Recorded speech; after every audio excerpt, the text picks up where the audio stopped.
सुनी चंपारण के लोग के गोहार नेताजी, सुनी चंपारण के लोग के गोहार नेताजी। अब किर जीती नहीं राउर उम्मीदवार नेताजी, अब किर जीती नहीं राउर उम्मीदवार नेताजी।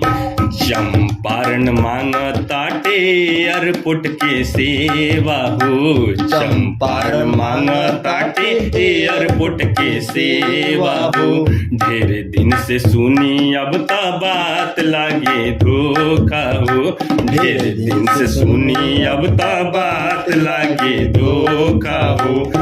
कली बतिया पर अब तो विचार नेताजी, कली बतिया पर अब तो विचार नेताजी। अब किर जीती नहीं राउर उम्मीदवार नेताजी, अब किर जीती नहीं राउर उम्मीदवार नेताजी। रक्सौल नरकटियागंज के मिलल नाही रेल हो, रक्सौल नरकटियागंज के मिलल नाही रेल हो।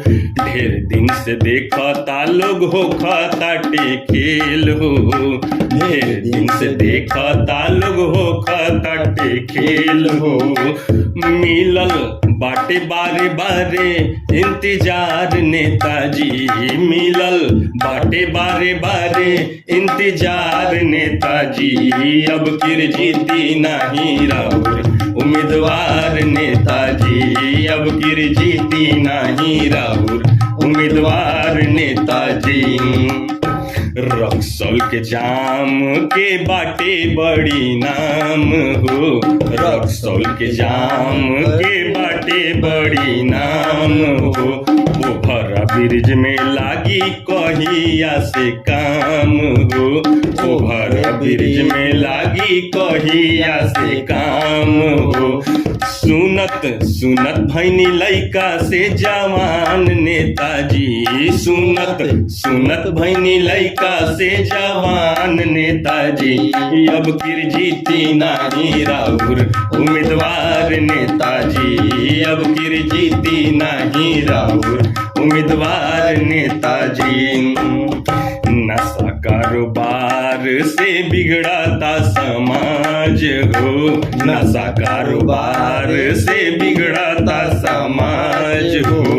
खादी खादी के हो तनिको लागे नहीं लाज हो, खाकी खादी के हो तनिको लागे नहीं लाज हो। युवा समाज हो खताटे बर्बाद नेताजी, युवा समाज हो खताटे बर्बाद नेताजी। अब किर जीती नहीं राउर उम्मीदवार नेताजी, अब किर जीती नहीं राउर उम्मीदवार नेताजी, अब किर जीती नहीं राउर उम्मीदवार नेताजी। बहुत बहुत धन्यवाद। अगर हमारी प्रस्तुति आपको अच्छी लगी हो तो हमारे चैनल को सब्सक्राइब करें, वीडियो को लाइक करें और वीडियो को शेयर करें। मिलेंगे फिर अगली बार ऐसी ही एक वीडियो के साथ, तब तक के लिए नमस्कार। जय हिंद, जय बिहार, जय चंपारण।